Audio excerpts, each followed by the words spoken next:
Alors, s'il y a plus d'autres témoignages, sans plus trop tarder, je vais laisser la parole au frère Yann. Amen. Amen, amen, amen. Alléluia. Alléluia. Alléluia. Amen. Alors, j'ai juste un passage avant qu'on rentre dans le sujet. Isaïe 51 qui me vient sur le cœur.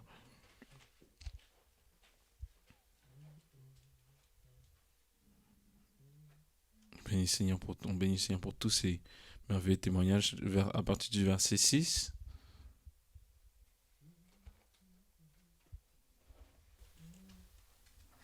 jusqu'au verset 9.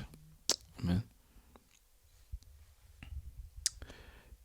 Levez les yeux vers le ciel et regardez en bas sur la terre, car les cieux s'évanouiront comme une fumée, la terre tombera en lambeaux comme un vêtement, et ses habitants périront comme des mouches. Mais mon salut durera éternellement, et ma justice n'aura point de fin. Écoutez-moi, vous qui connaissez la justice, peuple, qui est à ma loi dans ton cœur. Ne craignez pas l'opprobre des hommes, et ne tremblez pas devant leurs outrages, car la teigne les dévorera comme un vêtement, et la gerce les rongera comme de la laine. Mais ma justice durera éternellement, et mon salut s'étendra d'âge en âge. Réveille-toi, réveille-toi, revêt-toi de force, bras de Yahweh. Réveille-toi comme au jour d'autrefois, dans les anciens âges. N'est-ce pas toi qui a abattu l'Égypte, qui transpercera le monstre? Amen. Je m'arrête là. On peut continuer plus bas, mais c'était vraiment par rapport au bras de Yahweh, au bras de l'Éternel. La main que le bras, la droite de l'Éternel, souvent les gens ont très mal interprété ça, parenthèse dans la parole, mais la droite de l'Éternel représente vraiment son bras, son salut qui s'est étendu vers nous et qui nous a secourus. Et il dit vraiment, moi c'est le passage qui dit peuple qui a ma loi dans ton cœur. Et c'est vraiment ce qui m'a béni à travers le témoignage de la sœur Nadine, c'est que le Seigneur écrit ses paroles sur les tables de notre cœur. Et vraiment, comme ces commandements, ce n'est pas une loi, mais c'est vraiment pour apaiser notre cœur. Et ce qu'elle disait, c'était tellement vrai. Le Seigneur nous parle tellement de fois, mais parfois, en fait, très souvent, on n'obéit pas à sa voix. Et il ne cesse pas de nous rassurer, en fait. Et on voit que ça a toujours été son but, en fait.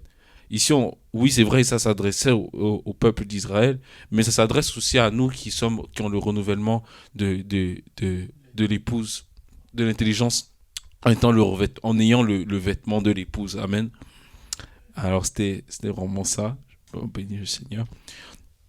Alors, on va juste prier pour remettre ce temps entre les mains du Seigneur afin que le Saint-Esprit nous guide.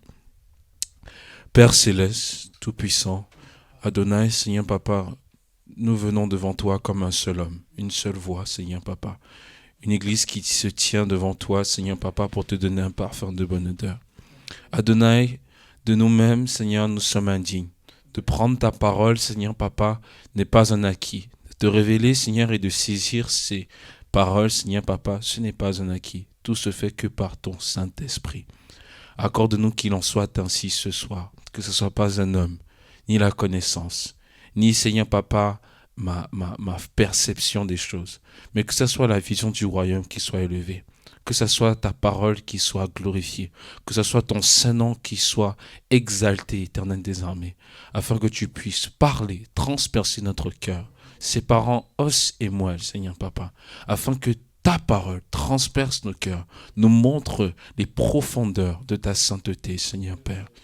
Nous te prions, nous te remettons tous les cœurs qui sont ici présents ce soir, que les cœurs soient disposés à recevoir de toi, Adonai, afin que tu fasses ta place, que tu prennes la première place, Seigneur Père.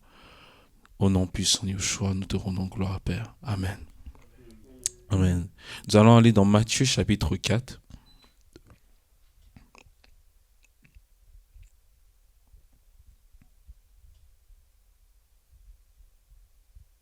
À partir du verset 17.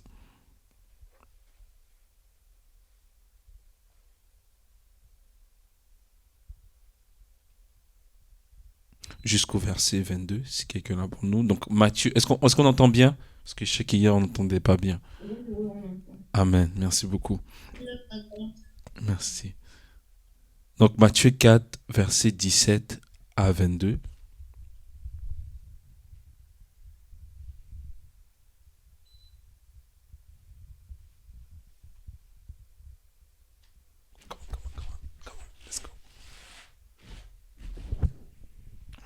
Dès ce moment, Jésus commença à prêcher et à dire, répentez-vous car le royaume des cieux est proche.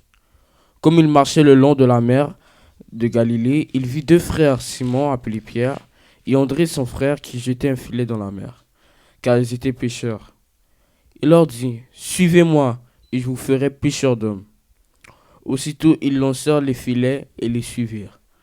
De là, étant allé plus loin, il vit deux autres frères, Jacques, fils de Zébédée, et Jean, son frère, qui étaient dans une barque de Zébédée.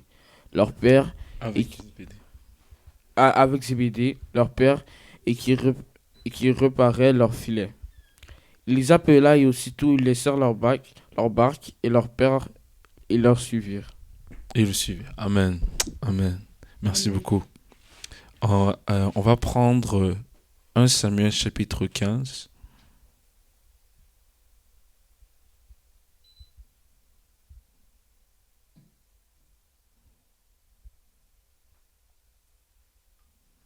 À partir du verset 22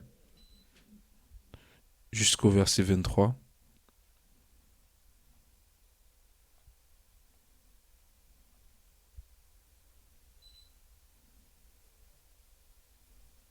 En Samuel 15, 22 à 23.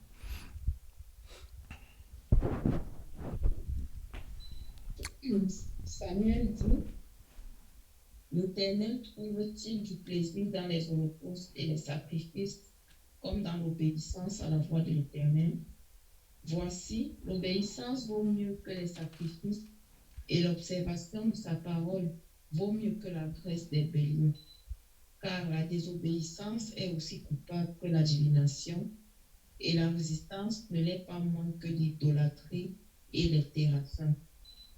Puisque tu as rejeté la parole de l'Éternel, il te rejette aussi comme roi. Amen. Merci beaucoup. On va prendre encore un passage avant qu'on continue. Matthieu chapitre 9.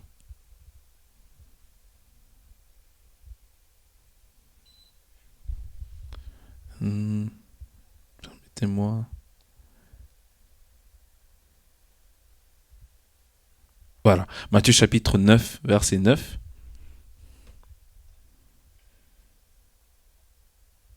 Juste le verset 9.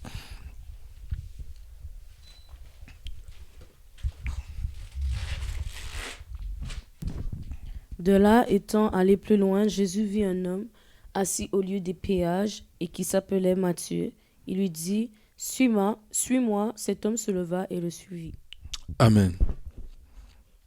Alors, cette semaine, j'ai eu l'occasion depuis la semaine passée, j'ai eu l'occasion de parcourir un peu ces passages-là.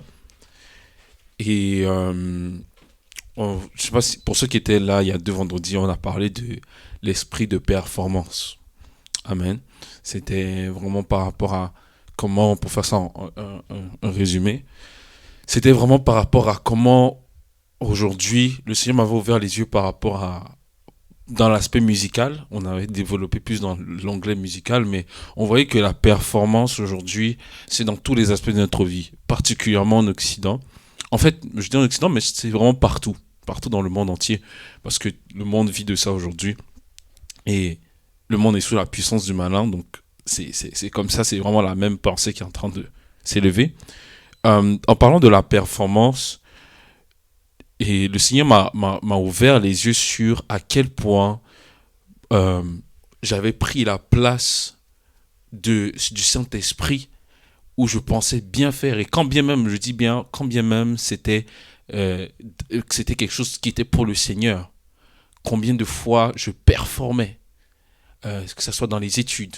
Particulièrement cette année, le Seigneur m'avait montré comment j'ai performé, j'ai mangé une gamelle, et puis j'ai dû me réajuster très vite, sinon j'allais vraiment m'épuiser. Pourtant, ça faisait des années que le Seigneur me parlait dessus. Au niveau dans le Seigneur, de la performance au niveau du travail. Et si on regarde la définition de performance en tant que telle,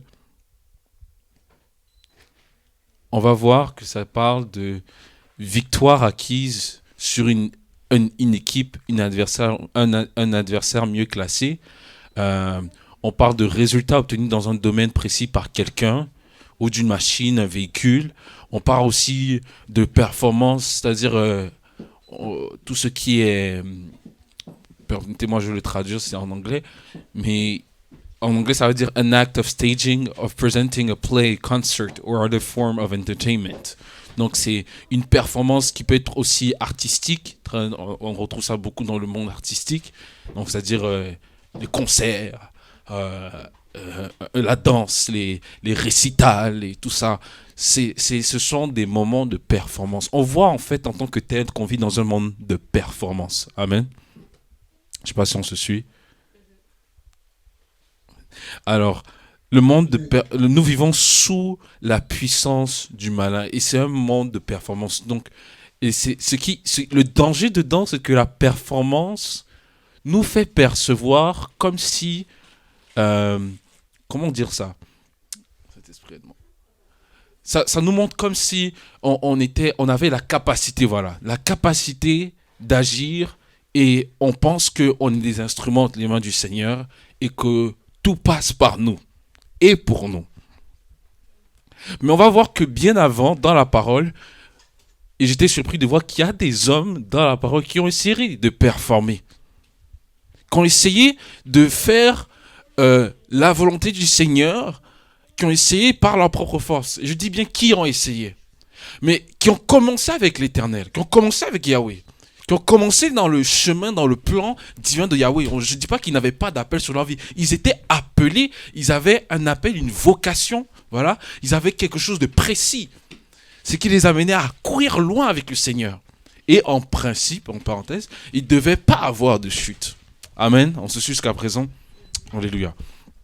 Alors, en regardant ça, le Seigneur nous a montré, il y a 2 vendredis, comment, je résume ça hein, par rapport à la musique, parce que c'est tellement grand et large, on pourrait vraiment le développer. Mais dans l'aspect musical, je me suis rendu compte, frères et sœurs, à quel point je n'adorais pas le Seigneur de tout mon cœur. Je n'adorais pas le Seigneur de tout mon cœur, souvent parce que j'étais dans un esprit de performance. Et qu'on se mente pas, hein, mais on aime tous nous dire qu'on fait bien, n'est-ce pas? Qui n'aime pas se faire dire qu'il fait bien quand il a accompli quelque chose, hein? Tout le monde aime ça, n'est-ce pas? Amen. Non, c'est comme ça. Alors, le Seigneur me montrait que à chaque fois, c'est comme si, même si je recevais des cantiques, tout ça, c'était comme si, avant, je voulais beaucoup performer devant les hommes, mais pourtant je disais que je voulais être un adorateur du Seigneur, comme Jean chapitre 4, la femme samaritaine qui dit, que Jésus dit que les véritables adorateurs adoreront le Père en esprit et en vérité, amen.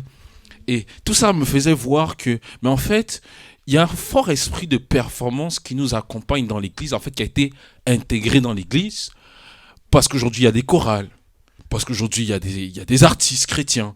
Parce qu'aujourd'hui, il y a des concerts chrétiens. Aujourd'hui, on te dit de performer en tant que chrétien. Je l'ai entendu depuis plusieurs années. J'ai fait des classes, des écoles de musique où est-ce qu'on me dit que tu dois faire une telle performance, que c'est une performance pour le Seigneur. Donc, tu dois travailler ta voix. Tout doit être nickel dans ta voix. Tout et tout. Ce que j'essaie de dire par là, c'est que premièrement, le Seigneur m'a montré que tout le monde a la grâce de chanter. Et quand le Seigneur m'a montré ça, j'étais choqué. Parce que j'ai dit, en commençant, bon, comme vous savez, on appelait souvent notre temps jam session. Et le Seigneur m'a poussé à faire une recherche dessus et m'a montré en fait que c'est un esprit de performance. Nous, on ne le faisait pas dans cet esprit-là. Mais qu'on veut pas, qu'on met un nom dessus les choses, hein, ça agit. Et ça a un impact. Et le Seigneur me montrait en fait la source de cela, d'où ça vient. Et c'est en allant de ça que le Seigneur a commencé à me parler sur la performance. Et je me suis rendu compte à quel point le Seigneur, en fait, il n'est pas impressionné par tout ça. Mais pas du tout. Le Seigneur, là, les ou et les a, là, comme je dis souvent, ça ne lui impressionne pas. Quelqu'un peut très très bien chanter, avoir le talent de bien chanter, ça sonne bien à nos oreilles. Et puis comme on dit, on va dire souvent, on est béni. Mais aux yeux du Seigneur, ça sonne comme un crapaud. Parce que ça ne le glorifie pas. Parce que ça ne l'élève pas. Ce cœur-là ne l'honore pas. Oh, le Seigneur dit qu'il regarde les cœurs. C'est ce que beaucoup sont passés à côté. L'erreur qu'on est tous passés à côté, c'est que on oublie que le Seigneur regarde d'abord les cœurs. L'apparence pour le Seigneur, ça lui dit rien. Les gens qui sont bien habillés, ça lui dit rien. Mais les cœurs disposés pour lui, ça change toute chose. Et on va continuer un peu dans Matthieu chapitre 9. Je voulais qu'on s'arrête d'abord au verset 9. Mais qu'est-ce qu'il va dire par la suite? Si quelqu'un peut lire du verset 10 au verset 13.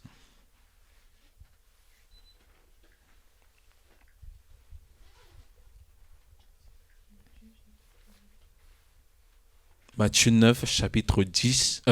Matthieu chapitre 9, verset 10 à 13. Donc, ok. Donc, il dit, comme Jésus était à table dans la maison, voici beaucoup de publicains et de gens de mauvaise vie vinrent se mettre à table avec lui et avec ses disciples. Les pharisiens virent cela et dirent à ses disciples, pourquoi votre maître mange-t-il avec les publicains et les gens de mauvaise vie? Ce que Jésus ayant entendu, il dit, ce ne sont pas ceux qui se portent bien qui ont besoin de médecins, mais les malades. Allez et apprenez ce que signifie. Je prends plaisir à la miséricorde et non au sacrifice. Car je ne suis pas venu appeler des justes, mais des pécheurs. Amen. Amen. Et ça, ce passage me frappe. Je ne l'avais pas vu la dernière fois, mais ça me frappe encore plus parce que ça confirme que le Seigneur ne cherche pas à ce que son Église performe bien pour lui. Mais soit sincère de cœur et vienne se dépouiller constamment devant lui d'un cœur libre.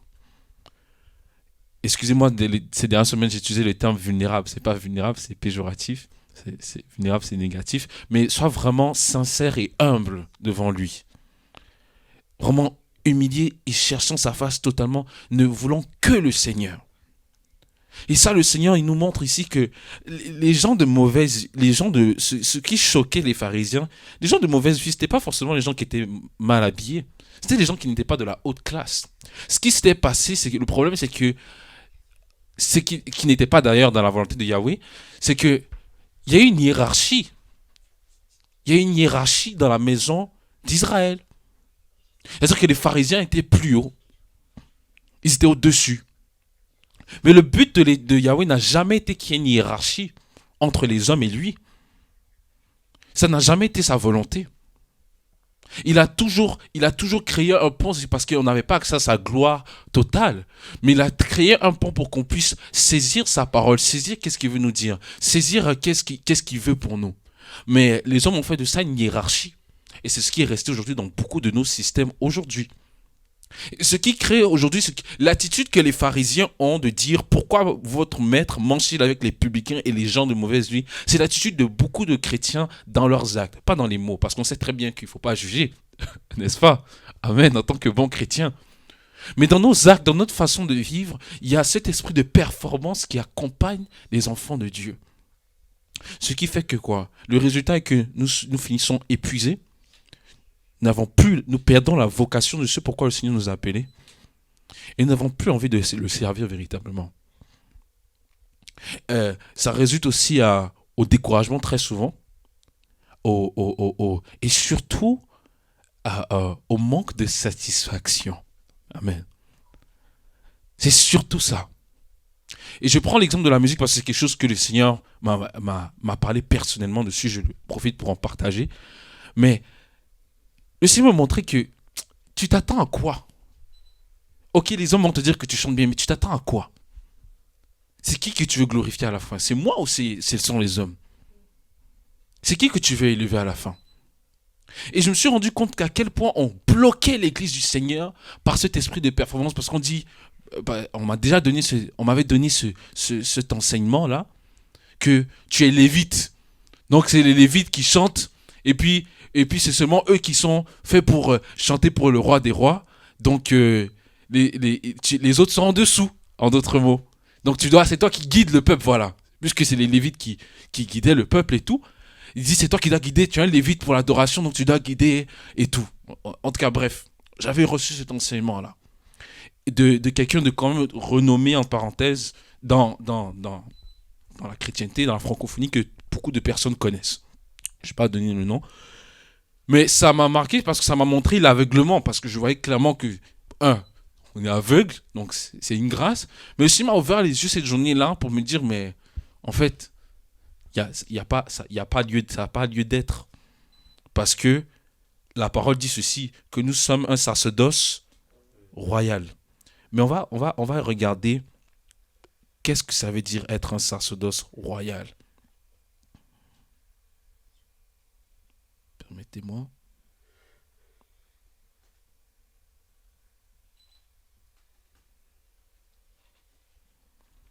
Je crois que si je ne me trompe pas, c'est dans 1 Pierre.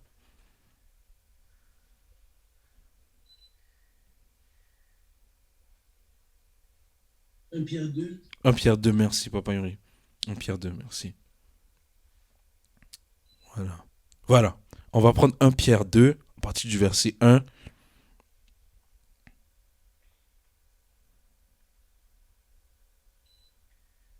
Jusqu'au verset 9.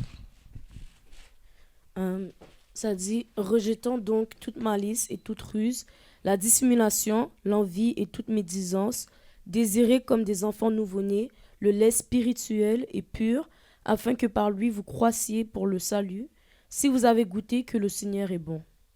Approchez-vous de lui, pierre vivante, rejetée par les hommes, mais choisie et précieuse devant Dieu.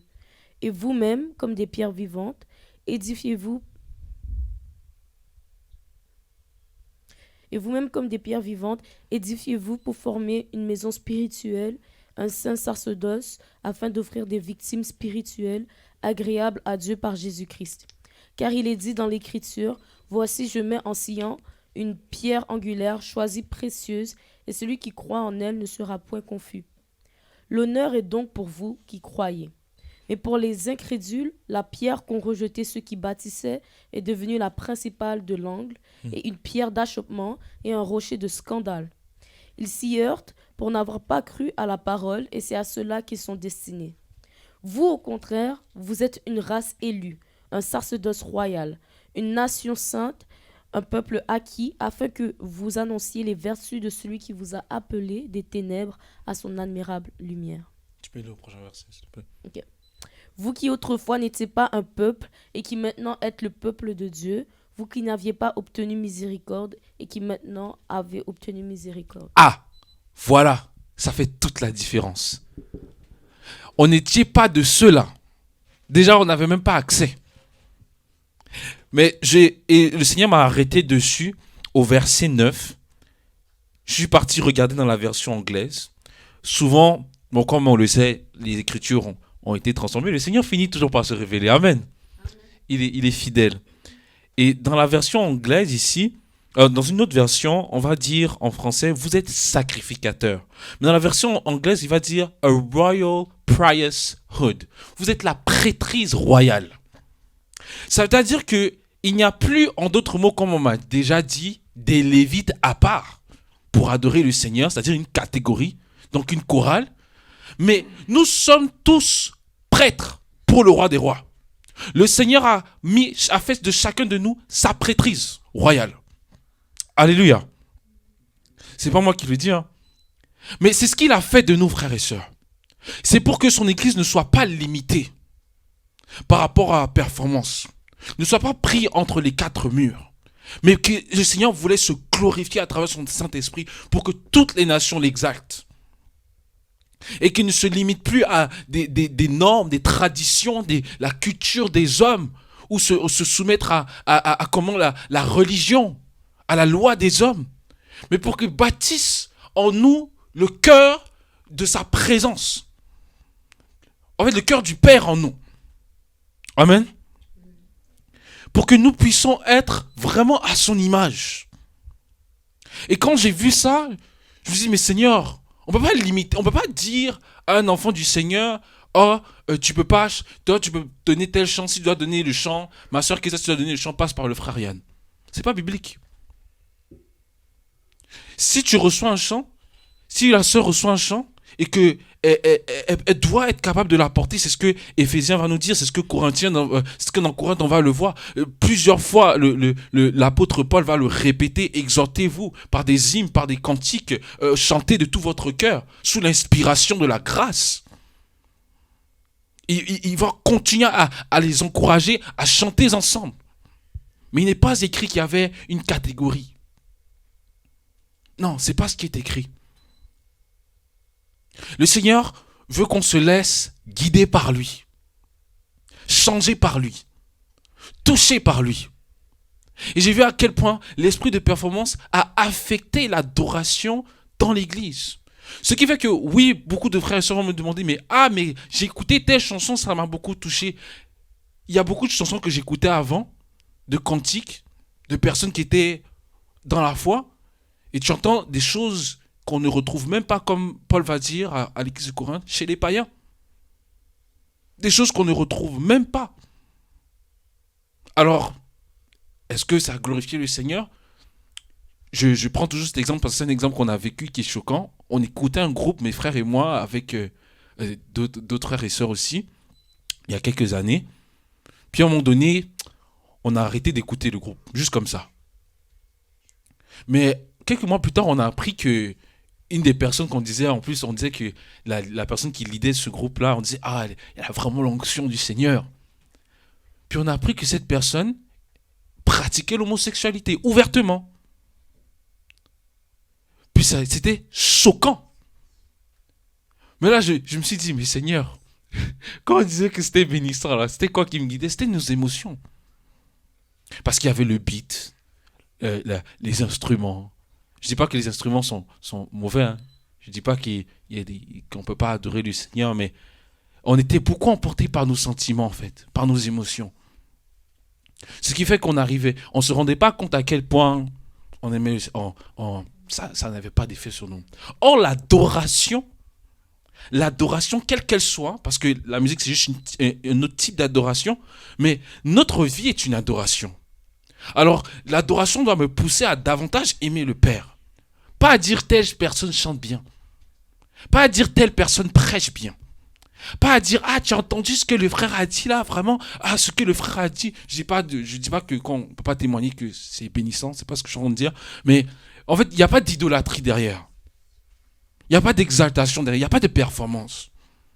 C'est pour ça que le Seigneur, regardons bien, frères et sœurs, dans toute la parole, le Seigneur était un Yahweh discret, un Dieu discret, dans l'intimité. Vous voyez, quand il était là, à un moment donné, quand il y avait trop de foule, il se retirait.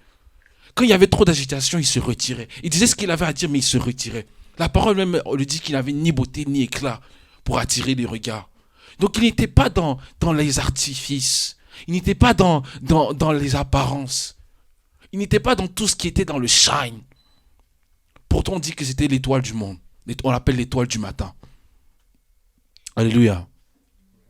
Et ça m'a amené à voir que nous ne pouvons pas, je nous encourage davantage, c'est une grâce qu'on a déjà, d'apporter déjà des cantiques, mais comme le Seigneur inspire. Mais nous ne pouvons pas nous limiter à quelqu'un, à un homme. Le Seigneur nous a tous donné la grâce. Mais oui, il y en a qui ont une grâce particulière de bien maîtriser ce talent, en gloire au Seigneur, mais ça n'en fait pas les autres des moindres. Et ça m'amène aujourd'hui ça m'a poussé à une telle humilité pour dire, Seigneur, pardonne-nous, parce que nous ne savons pas ce que nous faisons. Pourquoi nous avons lu Matthieu chapitre 4 ? On va le reprendre.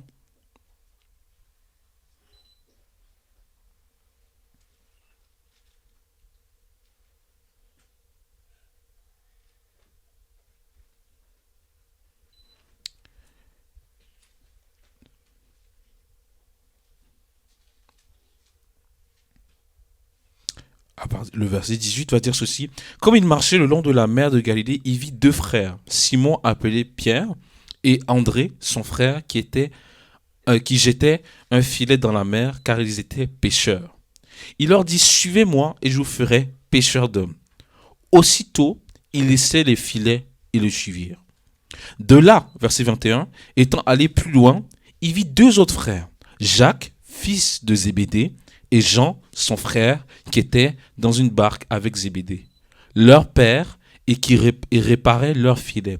Il les appela, et aussitôt ils laissaient la barque et leur père, et les suivirent. Moi, ça m'a choqué.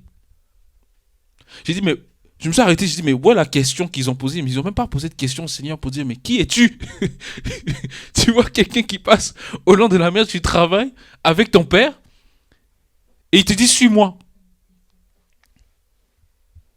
Je ne sais pas pour vous, frères et sœurs, mais moi, ça m'a choqué. Parce que dans mon raisonnement humain, aujourd'hui, je me dis, mais j'aurais demandé au moins, mais je te suis pour aller où? D'abord, tu es qui? Mais est-ce que je peux savoir où je vais? Notre papa nous a fait souvent ça. Et je viens de me faire remarquer quelque chose pendant qu'on voit ça. Quand on était petit, comme nos parents nous disaient qu'on sortait, on posait pas de questions. On disait ouais, et puis on s'habillait, puis on partait. Aujourd'hui, quand notre papa nous demande de sortir, il dit, papa, on va où? On va où? Mais il dit, on sort, c'est tout. Il dit, mais on va où? À cause de la connaissance. À cause de... On se dit que non, j'ai des responsabilités, mais non, donc papa, il faut que tu me dises où est-ce que je vais. Amen, est-ce qu'on se suit? Amen. Je sais que beaucoup se sentent interpellés. Surtout nous les Québécois, là, on pose des questions surtout. Mais pourquoi?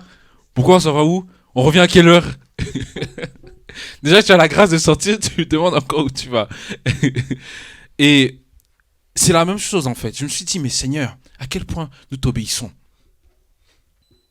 À quel point nous sommes prêts à suivre cet appel-là? La parole dit ceci, la moisson est grande, mais il y a peu d'ouvriers. Il n'y a pas peu d'ouvriers parce que le Seigneur n'en veut pas.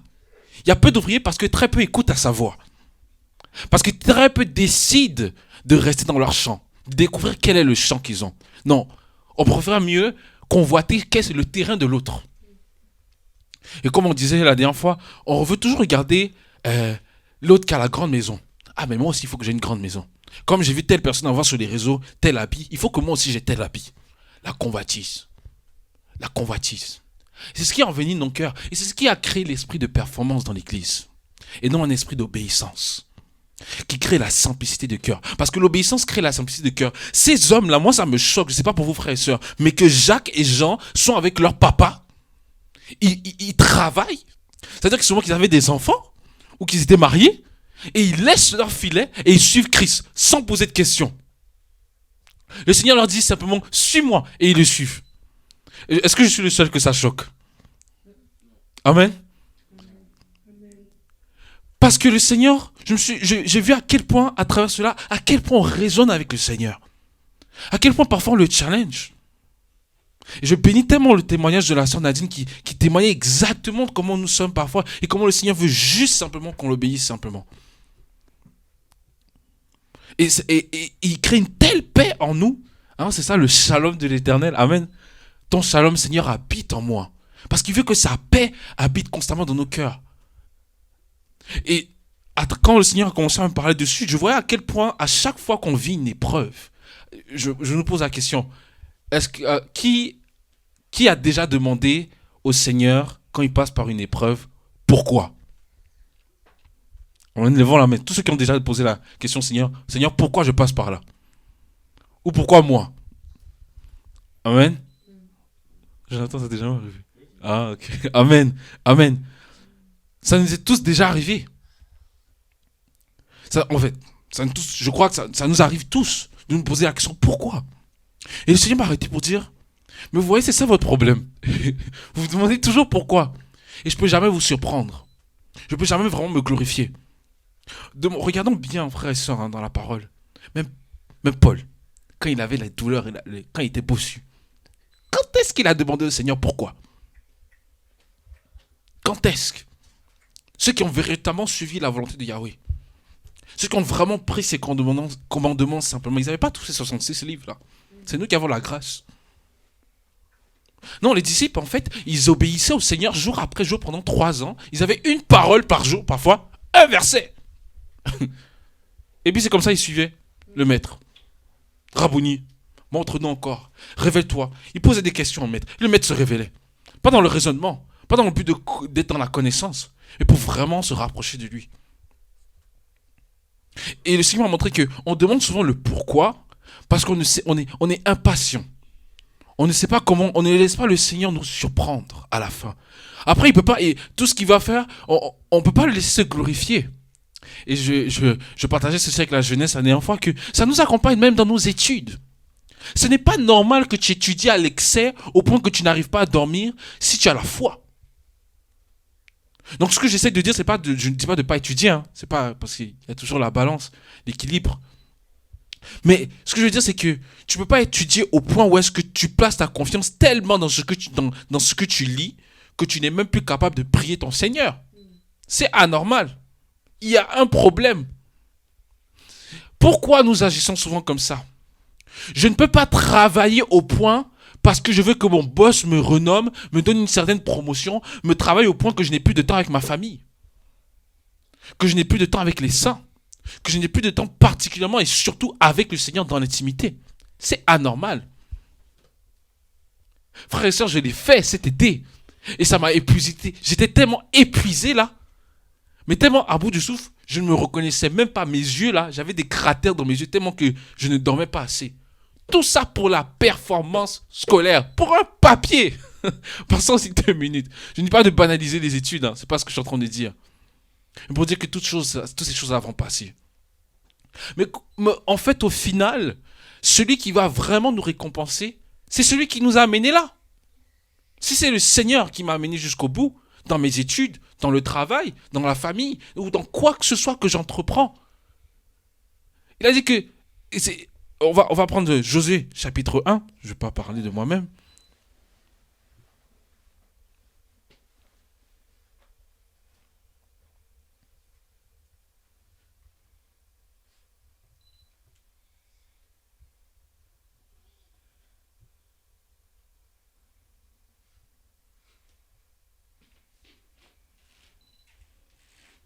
Verset 8.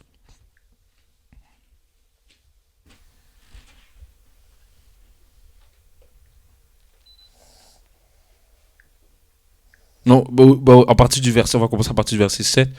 Josué 1, versets 7 et 8.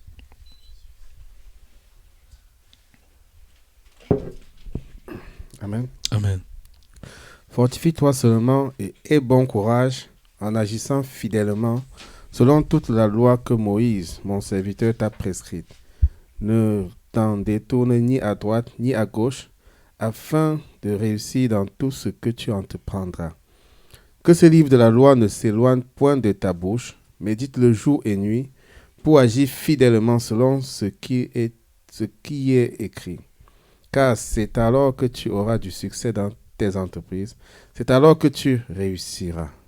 Amen. Amen. Ici, entreprise, on s'entend, il n'y avait pas de manufacture à l'époque. Donc, c'est dans tous les projets que le Seigneur va nous permettre d'entreprendre. Parce que nous gardons la parole du Seigneur, comme on a vu dans Isaïe tout à l'heure, hein, sur les tables de notre cœur. Parce que sa parole écrite sur les tables de notre cœur. Je sais que dans tout ce que j'entreprendrai, je n'aurai pas à m'épuiser, à m'efforcer. Je n'aurai pas à performer. Pourquoi il y a la performance? Parce que la performance met notre personne au devant. La raison pour laquelle on étudie tellement fort là, au point qu'on n'ait plus l'énergie là, ou qu'on on veut plus faire confiance au Seigneur. La raison pour laquelle on se retrouve souvent dans cet état de performer au travail, au point que on se donne corps et âme parce qu'il faut absolument que j'ai cette promotion là. La raison pour laquelle quand on utilise nos véhicules ou tout ce qu'on fait, on le fait avec excès, c'est pour mettre notre personne au devant, frères et sœurs. C'est pour ça qu'on parle beaucoup de l'estime de soi aujourd'hui dans l'église.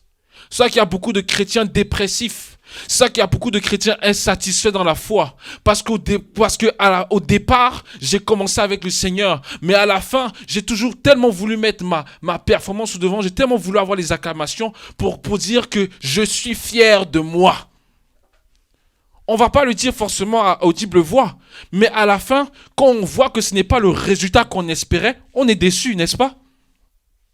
Si je vois que j'ai étudié pour un examen qui valait pour 40% et que j'ai étudié, mais étudié à l'excès, et qu'à la fin, je vois que j'ai eu 80 et non 90 parce que je visais 90, je vais être déçu. Si je vois que je performe au travail et qu'on donne la promotion à quelqu'un d'autre, au lieu que ça soit moi, pourquoi pas moi? Je vais être déçu, choqué, énervé, en colère. Et je vais même au final en vouloir au Seigneur. Parce que j'étais dans un esprit de performance au départ. Parce que je n'ai pas laissé la volonté de Yahweh s'accomplir dès le départ, ou du début jusqu'à la fin. C'est ce qui est arrivé à Saül. Il n'y a pas deux choses qui sont arrivées à Saül. Il a commencé, le peuple a réclamé, il a commencé avec le Seigneur l'avait oint. Le Seigneur l'avait choisi. N'oublions pas cela, le Seigneur l'avait bien distingué. Le Seigneur avait pris le temps de choisir un homme pour diriger son peuple. Mais Saül, à la fin, s'est estimé assez courageux, assez beau, assez puissant pour contrer les commandements de Yahweh. Donc, le mandat principal pour lequel le Seigneur l'avait appelé. La vocation du Seigneur, l'appel du Seigneur, le mandat du Seigneur n'est jamais confondu. Il n'y a jamais de confusion dans ce mandat-là. Alléluia. C'est un appel qui est clair, qui est précis, qui ne change pas parce que notre Seigneur, hein, il ne change pas. Il est infaillible dans toutes ses voies. Alléluia. Et quand on regarde bien, on va voir que quand le Seigneur te donne quelque chose, c'est ça la vision. C'est pour ça qu'il y a beaucoup d'enfants de Seigneur qui ne marchent pas dans la vision, mais dans le rêve. J'entends beaucoup ça aujourd'hui dans l'église, c'est partout. C'est comme le Covid, ça a contaminé tout le monde. Je rêve, oh quel est ton rêve? Des chrétiens qui me disent, mais quel est ton rêve? Mais mon premier rêve, c'est pas un rêve. Ma vision première, c'est d'aller voir le roi des rois. C'est le royaume des cieux. C'est d'abord ça. Quel est ton rêve? Oh mais quel est le rêve que Dieu a mis sur ton cœur? C'est pas, le rêve, c'est pour ceux qui dorment. C'est pour ceux qui sont tout le temps en train de dormir. Or, qu'est-ce que la parole nous dit du début jusqu'à la fin? Réveille-toi, réveille-toi, réveille-toi, réveille-toi, réveille-toi. Amen. Le Seigneur veut une église en feu, une flamme de feu. Il ne veut pas des gens endormis, il ne veut pas des gens qui rêvassent. Le rêveur n'accomplit jamais rien. Mais le visionnaire, celui qui a la vision de Yahweh, il sait où s'en va. Regardons Moïse, regardons Joshua, Josué. Quand ils prenaient la direction que le Seigneur les donnait, frères et sœurs, était claire du début jusqu'à la fin. La seule chose qui ont fait que cela n'est pas accompli exactement dans le temps précis, c'est la désobéissance. C'est ça que le Seigneur nous montrait. Ils ont tourné 40 ans dans le désert, non pas parce que le Seigneur ne voulait pas les amener au bon temps, en quelques jours, en 40 jours, mais 40 ans de désobéissance, 40 ans de rébellion, 40 ans de raisonnement, 40 ans de pourquoi Seigneur? 40 ans, ben, j'aimerais bien retourner vers ceux au moins qui me nourrissaient, même si j'étais esclave pendant 400 ans et que j'oublie que Yahweh vient de me délivrer. Alors que son bras s'est étendu pour ma vie. Alléluia. C'est l'attitude de beaucoup de chrétiens aujourd'hui dans l'église. Et ça, énormément, ça a rendu l'église du Seigneur malade. Beaucoup de chrétiens sont malades. Et je dis ça avec vraiment beaucoup de compassion, aucun jugement, parce que c'est triste. Ça fait mal. Ça fait mal au cœur du Seigneur. Qu'il y en a qui l'aiment, qu'il y en a qui veulent le servir, qu'il y en a qui veulent l'adorer, qu'il y en a qui veulent avancer avec lui. Mais ils sont malades. Ils n'arrivent pas à voir la main du Seigneur. C'est tout le temps épreuve sur épreuve. Et chaque épreuve, c'est dépression sur dépression, faille après faille, échec après échec. Mais chaque dimanche, je me pointe. Chaque samedi, mercredi ou vendredi, je me pointe. Mais je n'ai pas la vision de Yahweh. Et on va peut-être se dire, il y en a qui vont me dire, mais je n'ai pas reçu d'appel clair du Seigneur. Mais d'abord, le premier appel, c'est d'abord qui t'a appelé à lui. Le salut. Alors, c'est la simplicité de cœur dans laquelle nous allons l'obéir. Et dans notre marche, au fur et à mesure, il va se révéler, il va nous dire qu'est-ce qu'il veut qu'on fasse spécifiquement. Mais ça demande d'abord de vouloir croître. Et toi, quand tu seras affermi tes frères. Toi, tu seras converti, pardon. Donc, Nous devons être de ceux qui nous disposons pour le Seigneur simplement. L'esprit de performance, frères et sœurs, est de plus en plus présent. Est de plus en plus présent dans ce monde. Et c'est vraiment dans le monde entier. Parce qu'il y a la pression aujourd'hui, en Afrique, c'est la pression pour te marier. Après, ici, c'est la pression pour avoir du succès. Si ce n'est pas ça, c'est dans le travail. Si ce n'est pas ça, c'est l'enfant. Si ce n'est pas ça, c'est tu ne possèdes pas assez. Si ce n'est pas ça, c'est l'argent. L'esprit de performance. Or, la parole déclare ceci, que votre cœur ne se trouble point. Alléluia. Ne se trouble point. Que notre cœur ne se trouble point, frères et sœurs. La tempête de dehors, ça brassait hier. Ça brassait. Il y avait beaucoup d'accidents. Mais quand nous savons que notre maison est bâtie sur le roc, je ne crains aucun mal. Parce que ta houlette et ton bâton me rassurent. Ce sont des passages qu'on connaît beaucoup, qu'on répète à tue-tête. Mais la houlette, il y a une différence entre le bâton et la houlette. Le bâton, il est simple. C'est un simple bâton. Mais la houlette, c'est la courbe qui retient le cou du mouton, de la brebis, pour pas qu'elle s'en aille. Et ce qui fait la différence du berger et du gardien. Le gardien peut avoir son bâton, le berger a sa houlette. Alors qu'on dit que ta houlette et ton bâton me rassurent, c'est que j'accepte que le Seigneur attrape mon cou et qu'il me dirige comme il veut. Je partageais ça avec un frère cette semaine, je dis, mais en fait, quand le Seigneur nous montre vraiment qu'on était une nature animale, il y a vraiment une raison. Nous devons être comme des chiens qui se tiennent, qui se laissent guider par leur maître par la laisse. Nous devons être comme des chevaux qui se laissent diriger par le harnais. Nous devons être comme les brebis qui se laissent diriger par leur berger. Mais non, aujourd'hui tout le monde veut être comme dans la savane, des lions rugissants, et veut prendre du terrain. Parce que c'est mon territoire. Aujourd'hui, des chrétiens qui se battent pour soi-disant des terrains spirituels, alors que c'est des terrains physiques. Au lieu de préparer notre maison qui est en haut, on investit dans la terre. On investit dans ce qui pourrit. On investit dans ce qui ne glorifie pas le Seigneur. On s'inquiète pour peu de choses, mais on ne s'inquiète pas pour les âmes qui périssent loin du Seigneur. On ne s'inquiète pas pour les pauvres qui meurent dans le froid en ce moment pendant que nous on est en chaud et que j'ai le temps de choisir quel habit je peux prendre aujourd'hui.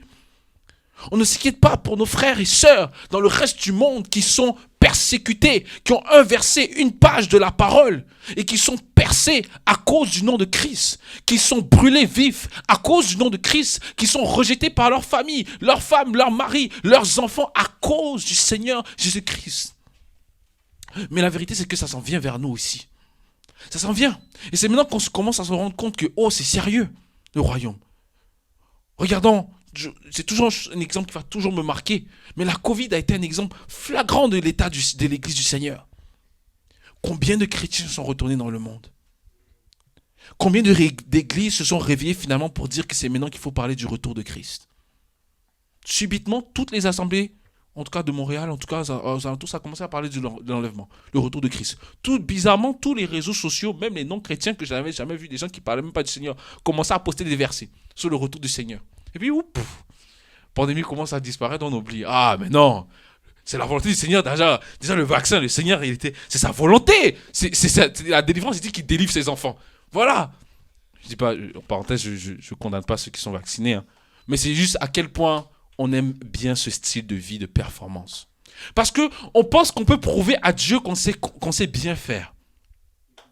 Si je viens devant vous, frères et sœurs, ce soir, et que je me dis que je prêche bien, ou que je peux bien faire, ou peut dire que vous savez quoi d'ailleurs, excuse-moi ma soeur, c'est quoi encore ton nom? Faël. Je dis, oh mais ma soeur Faël, tu peux prendre mon numéro, voilà d'ailleurs j'ai écrit tel livre, et puis voilà si tu peux consulter ma page Instagram, ma page Facebook, vraiment tu vas voir le Seigneur va te bénir. C'est pas du Seigneur. Ce n'est pas du Seigneur. Je mets ma personne devant. C'est ce qui arrive aujourd'hui. On veut vendre l'homme. On ne veut plus se vendre pour le Seigneur. C'est ça que ça choque aujourd'hui quand on me dit, ah oui, tu es serviteur, je ne sais pas si j'arrive pas à dire oui facilement. Parce que serviteur veut dire esclave. Veut dire esclave. C'est-à-dire qu'il est soumis à son maître, peu importe ce qu'il dit. Est-ce que je suis vraiment un serviteur? Est-ce que je suis vraiment esclave de Christ? Suis-je vraiment soumis au maître, peu importe ce qu'il me dit? Ou c'est seulement quand il est là, j'agis bien? Et quand il est là, c'est quand on se retrouve, quand on prie en famille. Mais dans l'intimité, je n'ai rien avec le Père. Je ne suis pas vraiment son esclave. Et l'esprit de performance nous amène à voir souvent qu'on est tellement capable de faire beaucoup de choses. Et c'est un système qui a failli me tuer. Au secondaire, c'est ce qui a failli me tuer. On me disait toujours, oh mon beau Yann, t'es beau, t'es grand, t'es capable. Ah ouais, c'est bon ça. T'es grand, c'est beau. Tu vas y arriver, mon grand. Mais oui. Et puis, tranquillement, j'étais en train de mourir. Et puis, je ne me voyais même pas avec un avenir. Ah oui, mais t'inquiète pas, tu vas arriver à un moment donné. On ne m'encourageait pas, dans l'école où est-ce que j'étais, on n'encourageait pas les jeunes à aspirer même au cégep, à avoir une vision. J'ai beaucoup de personnes que je connais, qui ont mon âge aujourd'hui, qui n'ont plus la vision. Des gens talentueux, intelligents, mais qui n'avaient pas le Seigneur. Et ça encore, ça se comprend. Des gens qui ont tout chez leurs parents sont là pour eux. Mais des gens aussi qui n'ont pas eu ça, ce privilège-là. Qui n'ont pas eu cet encouragement pour que leur dire que tout est possible. Alors, qu'est-ce qui est arrivé? Sur 20 élèves, frères et sœurs, on est 2 élèves à avoir été acceptés dans nos cégep. Sur 20 élèves, de 17 ans à 18 ans, à 19 ans. On était 2.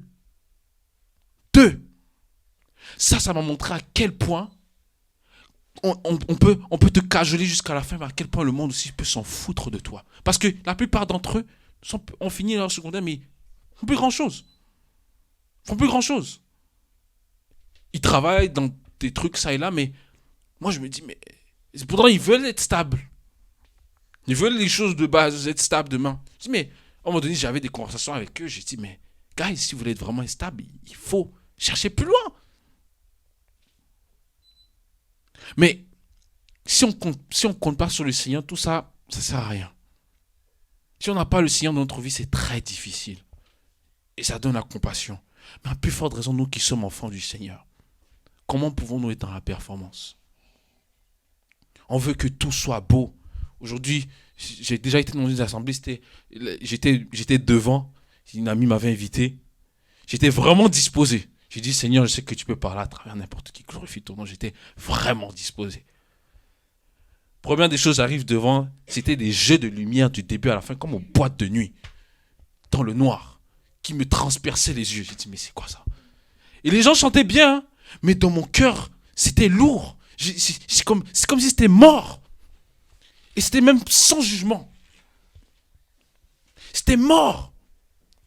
Et à un moment donné, quand le pasteur apportait, le Seigneur mettait sur mon cœur une odeur et dit, tu vois, il y a beaucoup de cœurs malades ici. Il y en a beaucoup qu'on ne les écoute pas. Beaucoup de cœurs qui ont besoin du Seigneur, qui aiment, qui m'aiment, mais ils sont malades. J'ai vu à quel point on peut être là, dans tous les artifices, la beauté, mais on ne prend plus les temps avec les gens. On ne veut plus entendre les frères et sœurs qui se confient, qui se répandent, qui se pardonnent réciproquement. On ne veut plus ça. On veut les belles grandes bâtisses. On veut les belles grandes performances. On veut toujours quelque chose de nouveau. Et c'est ça l'esprit de performance. Il y a cet esprit sensationnel de... C'est beaucoup... on voit ça beaucoup, c'est-à-dire... comment on dit? Sky's the limit. C'est-à-dire que je veux toujours aller au-delà de quelque chose de nouveau. Je cherche un renouveau. Et c'est beaucoup dans le monde. Hein. Vous allez voir. Le Seigneur, ma mère va être contente. Le Seigneur m'a beaucoup parlé de ces temps-ci. Moi, jusqu'à présent, jusqu'à cette semaine, moi, je voulais encore faire aller du parachute. Je me disais, j'allais faire du bungee. Mais tout ça, c'est... Vous voyez, on parle de sensations fortes. Parce qu'il y a toujours cette quête de quelque chose de plus fort, de quelque chose où est-ce que je peux me déplacer. L'être humain, depuis qu'il s'est égaré de la volonté de Yahweh, a toujours eu ce côté insensé, je dis bien insensé, de vouloir dépasser les limites pour aller au-dessus de la gravité au point qu'il aille même dans l'espace. Aujourd'hui, qu'il pense aller habiter sur Mars. Aujourd'hui, qu'il y a même un hôtel qu'il y aura un hôtel dans l'espace. Vous voyez à quel point on est devenu rendu fou. On est rendu malade. C'est ça. Parce que l'esprit de performance me fait toujours chercher quelque chose de sensationnel. Je veux plus. Non, il faut que je prouve plus. Alors si j'étais capable de faire ça, il faut que j'ai encore plus. C'est ça. Et c'est ce que Paul va parler. Il y en a qui vont prêcher l'évangile pour la gloire de Christ. Il y en a qui vont prêcher Christ et qui vont te persécuter. Regardons bien dans l'église de Thessalonique. Hein, regardez bien. Lisons, si on a le temps, prenez le temps de lire 1 Thessaloniciens 1 et 2, les deux livres. On va voir que l'église de Thessalonique, les Thessaloniciens étaient persécutés à cause de la vérité dans la ville. Et dans cette même ville, il y avait des gens aussi qui prêchaient Christ, mais pour un gain sordide. Donc ça ne date pas d'aujourd'hui. C'est juste qu'aujourd'hui, c'est encore plus exposé. C'est plus clair. Mais ça s'est combattu depuis la résurrection de Christ. Depuis la résurrection de Christ, la vérité a toujours été combattue. Frères et sœurs, il est impossible que je vive Christ dans sa plénitude et que je ne vive pas dans un esprit de performance et que les gens m'aiment. Prêchons le véritable Christ. Vous allez vous rendre compte que les gens n'aiment pas Christ. N'aiment pas le Seigneur. Ils n'aiment pas le Seigneur. Les chrétiens même n'aiment pas vraiment le Seigneur. Parce qu'on est ceux qui négocient le plus avec la parole du Seigneur. J'ai vu des païens. Tu leur parles du Seigneur, ils apprennent avec une telle facilité, c'est choquant. Il y a des gens à qui tu prêches l'évangile. Ils n'ont pas connu le Seigneur. Ils n'ont jamais entendu le nom de Yeshua. Mais ils l'entendent une seule fois, ils prennent cela, ils le gardent dans leur cœur, ils avancent. Allons comprendre. Ou c'est peut-être nous qui sommes trop sophistiqués. L'esprit de performance ne pousse plus à voir la volonté du Seigneur, mais nous pousse à voir notre volonté. Ça nous fait penser qu'on a un certain contrôle sur la gloire du Seigneur. Que le Seigneur qu'on peut dire au Seigneur quoi faire. Qu'on peut donner notre opinion au Seigneur. Et dire que non, Seigneur, peut-être que. Au lieu de supplier, de crier à lui comme Abraham a fait. Seigneur, n'oublie pas, Seigneur, ce que tu as dit. Tes promesses. Pardon. Si seulement tu pouvais disposer encore. Pour une seule vie encore. Pour une autre. Pour une autre. C'est ça, le cri de cœur. La vocation. On ne regarde plus à soi. On ne regarde plus à notre famille. On ne regarde plus à nos amis. On ne regarde plus à qu'est-ce qui était derrière nous. On y va, on suit. Ça m'a choqué, frères et sœurs. Ça m'a vraiment choqué. Je veux encore méditer dessus. Le fait que Jacques et Jean étaient avec leur papa, leur père, qui travaillait. Donc ils étaient sûrement payés. Et qu'ils laissent leur filet, leur papa, pendant qu'ils travaillent avec eux, poursuivre un homme qu'ils ne connaissent pas, c'est choquant. Ça me choque. Personnellement, moi, ça me choque. Parce que je n'aurais pas obéi le Père comme ça. Moi, je vois tout ce que le Seigneur a fait pour moi aujourd'hui, pour que je puisse venir à lui. J'étais têtu. Je sais que beaucoup vont dire, je suis jeune, j'ai eu la grâce d'être plus jeune. Nos parents disent toujours que vous avez la grâce d'être le Seigneur. Mais je vois comment j'ai résisté, en fait, aujourd'hui, à la présence du Père dans ma vie. Et à quel point je souffrais inutilement loin de lui. Et c'est ce qui arrive à beaucoup de chrétiens, même dans la foi. Ils souffrent inutilement loin du Seigneur et ils s'éloignent eux-mêmes du Seigneur et on pense toujours que c'est le diable. C'est toujours le diable. Or, il dit qu'il a dominé ce qui était sous la terre, sur la terre et dans les cieux. Et quand son nom, tout s'écrit gloire. Il a le nom au-dessus de tous les noms. Le Tout-Puissant. L'Alpha et l'Oméga. On sait très bien que qu'il y a une hiérarchie par rapport à des principautés, les dominations, les autorités. Dans ce monde spirituel, il faut savoir que toute ville est gouvernée par un esprit, que tout pays est dirigé par un esprit, une gouvernance derrière le gouvernement, ou de ça, de toute la paperasse. Il y a un esprit derrière le pays du Canada. Il y a un esprit qui accompagne les États-Unis. Il y a un esprit qui accompagne chaque nation, chaque ville, chaque endroit. Bon, nous les Africains, on sait plus parce on dit toujours que c'est l'Afrique, mais c'est dans le monde entier en fait. C'est dans le monde entier. Mais on dit que Christ est au-dessus de tout ça. Mais moi, dès que j'entends que le sorcier a mis mon nom, je commence à dire, oh, c'est à cause de ça. Oh, il faut que j'envoie le feu. Oh, le feu, le feu.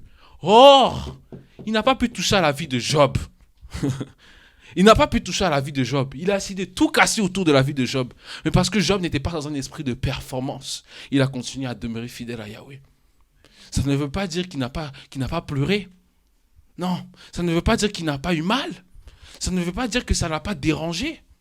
Mais sa confiance, sa foi, en d'autres mots, était plus grande que toute circonstance qu'il pouvait voir autour de lui. Ma foi, et c'est ce que je veux nous encourager à faire ce soir, frères et sœurs. Aspirons à cette foi qui déplace les montagnes. Le Seigneur ne demande pas beaucoup. Comme un grain de sénévé, ça se tient très mal même le bout de 2 doigts. Ça se tient même sur un pouce. Comme un grain de sénévé, il dit que tu déplaceras des montagnes. Je veux servir le Seigneur, mais je n'ai pas la maîtrise de soi. Je veux servir le Seigneur, mais je n'ai pas de discernement. Je veux servir le Seigneur, mais je n'ai pas de sagesse. Non. Et c'est ma prière pour moi, ces temps-ci personnellement. Je dis, mais Seigneur, on te demande tel don de miracle, don de prophétie, don de guérison, mais on n'a pas la base. On se jette dans des combats, ça et là, on éteint des feux étrangers, pensant faire ta volonté, sans consulter les voix de Yahweh. Et parfois, le Seigneur nous avertit, il nous arrête là.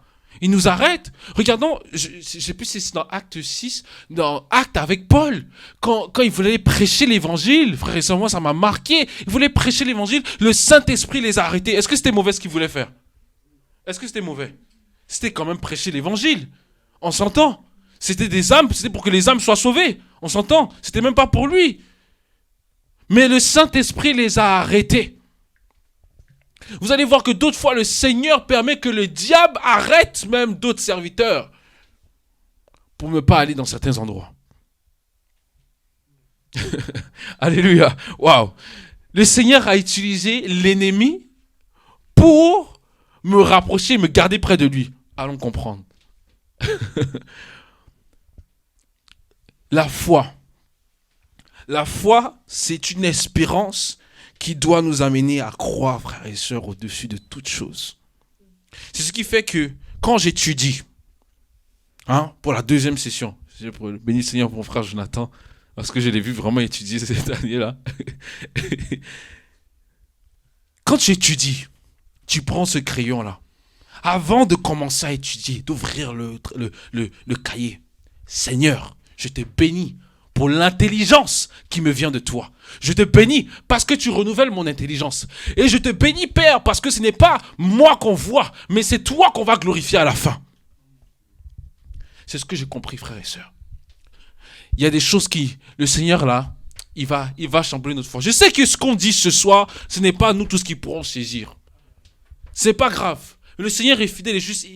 C'est pour ça qu'il y a le Saint-Esprit. C'est lui qui convainc les cœurs. Ce n'est pas la parole d'un homme. Comprenons-nous bien ce soir. Et c'est pas grave si on ne comprend pas tout ce soir. Mais allons le demander. Allons lui demander, allons le consulter. Et il va se révéler en son temps. Mais ce que le Seigneur m'a montré, c'est que je pouvais faire tout ce que j'ai fait. J'ai accompli une partie de ma session dans la performance. Je ne vais pas le cacher. Ça m'a beaucoup épuisé. J'étais fatigué. La famille peut en témoigner. J'ai fait plus d'heures à l'école cette année que dans la propre maison. C'est-à-dire que je connaissais même les heures d'ouverture, les heures de fermeture. Et une fois, je me suis fait même... Je travaillais, je me suis fait même bloquer dans l'école. Cette année. L'esprit de performance. Mais ça m'a épuisé. Ça a failli me casser. Mon corps a failli lâcher. Pourtant, le Seigneur m'a averti, même à travers des païens. Il m'avait même averti déjà. Ah, Yann, fais attention, fais doucement. Il y a quelqu'un qui m'avait même témoigné, un troisième. C'est quelqu'un qui avait gradué avant moi, qui graduait. Il dit fais attention parce qu'à un moment donné, si tu te donnes trop, tu vas voir que tu vas plus pouvoir être capable. Mais non, moi je suis quand même l'enfant du roi des rois. Alléluia. Le disciple de Yahweh. Oh non, je suis plus que vainqueur. Ah, mais tout ce qui est en moi bénit son Saint-Nom. Je surpasse les montagnes. Je suis la tête et non la queue. Alléluia. Et non, parce que j'avais mis ma personne devant et que je n'ai pas consulté les voix du Seigneur du début jusqu'à la fin, j'étais bien fatigué, bien cassé. Et ça m'a bien épuisé. Après, je dis, ah Seigneur, ok, ah, c'est bon, j'arrête là.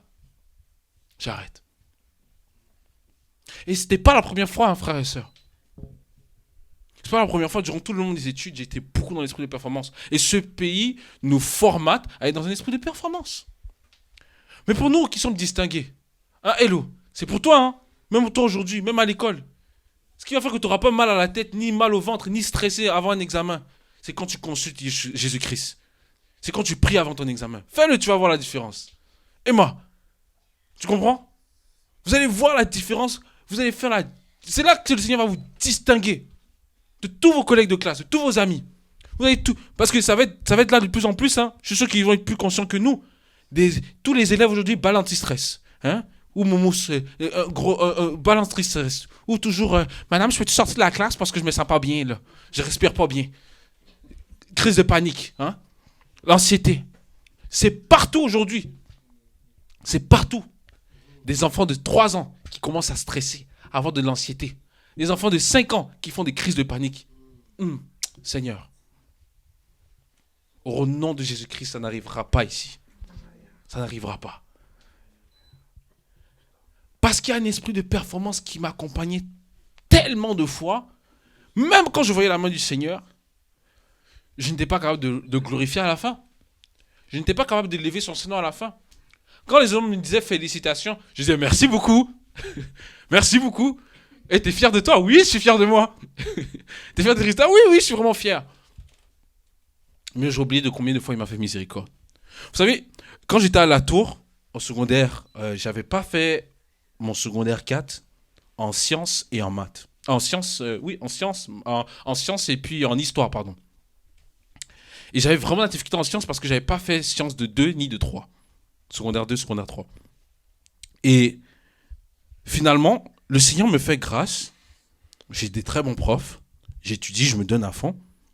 Mais la différence, c'est que dans ce temps-là, je me rappelle, je priais vraiment avant dans tout ce que je faisais. Que ce soit un devoir, une leçon, quoi que ce soit. Et le Seigneur a commencé à ouvrir mon intelligence. Je vous dis, on avait beaucoup de notions qui nous manquaient, surtout en sciences, pour avancer. C'est-à-dire qu'on a sauté, mais c'est comme sauter dans le vide. Parce que ça ne nous aidait pas plus, en fait. Et finalement, je fais histoire et je prie vraiment à chaque examen. Même devant les gens, pas trop fort, hein. Pas sans prier aux langues aussi, juste prier simplement. Et je remettais chaque examen et les notes ont commencé. 70, 75, 90, 95, 100, 100, 100. Puis on me donnait dans la classe, pourtant il y en avait qui avaient fait histoire de 3, 2 et tout. Et mon prof comprenait pas. Et puis il me dit, waouh! Il a commencé carrément à me prendre comme exemple dans la classe. Moi j'étais quelqu'un de très discret. Déjà, il y avait beaucoup de cancres, donc je voulais pas me faire repérer plus que ça, ni déranger. Et il arrêtait pas de dire, prenez exemple sur Yann David. Regardez quelqu'un qui étudie, il a son affaire, il prend pas beaucoup de temps. Un prof très cool, hein. Mais le fait les gens pensaient que parce qu'il était cool, ben ça veut dire qu'il pouvait faire ce qu'il voulait. Non, il était vraiment très sérieux. Et quand c'est comme si le Seigneur avait vraiment ouvert mon intelligence, ça m'a même donné d'être. C'est là que j'ai été intéressé par l'histoire du Québec, etc. C'est comme ça que j'ai pu bien, en tout cas ça se passait très bien. Mais j'avais beaucoup de difficultés en sciences. Et ça me frustrait, parce que je me donnais vraiment. Mais je remettais toujours des mains du Seigneur. Et puis à un moment donné, le prof d'histoire m'arrête, il me pose, il dit, est-ce que on est à la 2e étape, hein. En ce temps-là, il y a encore 3 étapes. Il me dit, est-ce que ça te tente de passer ton année? Je suis comme, oui, monsieur, bien sûr. Il dit, non. Est-ce que ça te tente d'arrêter, finir ton cours d'histoire aujourd'hui et tu as ta note finale parce que ton dernier examen est tellement haut et tu dépasses de loin la moyenne de la classe. Et je sais que, est-ce que tu as une matière en particulier? Il me pose la question, il n'est pas au courant. Moi, science pour moi en ce moment, c'était un échec. Et la note, n'en parlons pas, la moyenne de la classe, on ne veut même pas savoir. Et dans mon cœur, je ne voyais vraiment pas comment je pouvais encore mieux faire. Et il me dit, est-ce que tu as une matière par laquelle tu as plus de difficultés? J'ai dit oui, science. Il dit, ok, voilà ce qu'on va faire. Moi, je te propose ceci. Tu as une moyenne de 98 et je crois que tu pourras passer, je te fais passer l'année. Tu n'auras pas besoin de passer l'examen du ministère. Je te donne ta note finale parce que ta note dépasse la moyenne de la classe. Ce que tu peux faire à partir de maintenant dans mon cours, si tu viens dans mon cours, tu étudies pour sciences. C'est quand tu as fini, tu peux partir. Frères et sœurs, ça m'avait tellement choqué. Et je dis, waouh!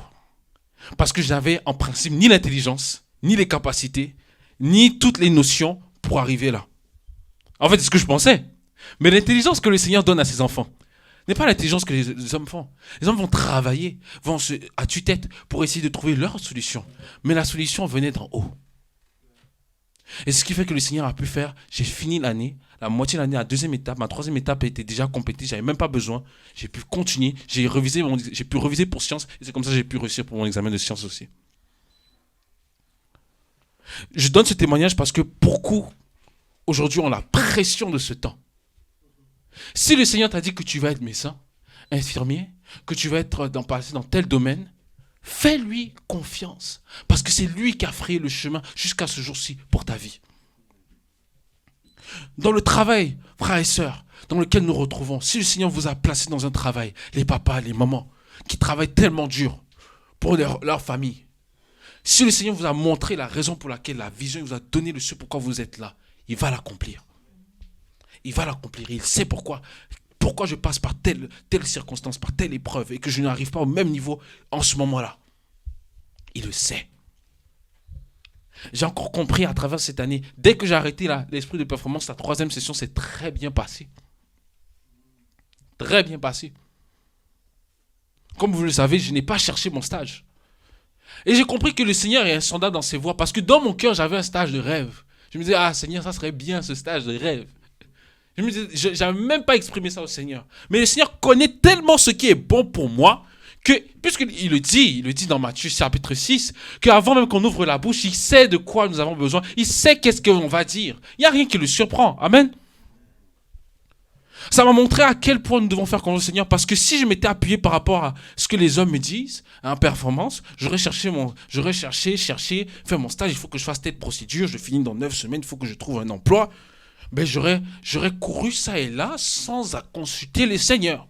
Oh, j'avais fait une prière. J'ai dit, Seigneur, c'est toi qui m'as amené ici, c'est toi qui as trouvé mon stage, c'est toi qui as trouvé l'emploi et je serai point dans l'inquiétude. Et j'étais tellement en paix. C'est ce qui a fait que dans toutes les étapes, le reste est tellement allé fluidement, tellement... J'étais comme juste, on dirait, voilà, comme le courant d'eau. Tu te laisses emporter dans le courant d'eau, mais tu te laisses guider. Le courant d'eau qui se laisse guider par le courant. L'eau, en fait, qui se laisse guider par le courant. J'étais vraiment, vraiment comme guidé par le Seigneur. Et tu te laisses simplement, tu es juste surpris. Tu es juste surpris et tu fais, waouh, hey, Seigneur, tu es vivant. Et tu fais que le glorifier. Et tu ne peux que le glorifier à la fin. C'est-à-dire que c'est ça qui va faire que partout où nous irons, nous serons capables de témoigner de Christ.